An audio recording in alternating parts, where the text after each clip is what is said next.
աղոթքի կյանքի հետևանքով քեզ մի ճշմարտություն է բացվելու, չեմ հաշվում մնացածները, մի կարևոր ճշմարտություն է բացվելու,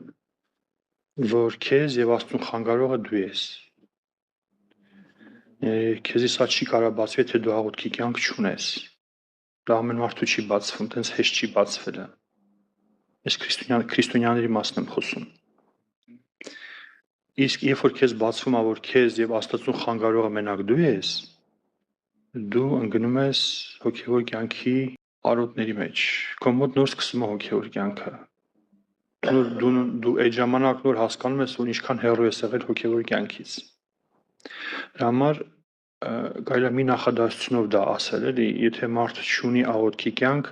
ինքը չունի հոգեվոր կյանք։ Դա էական չի ինքը ինչքան է հասկանում,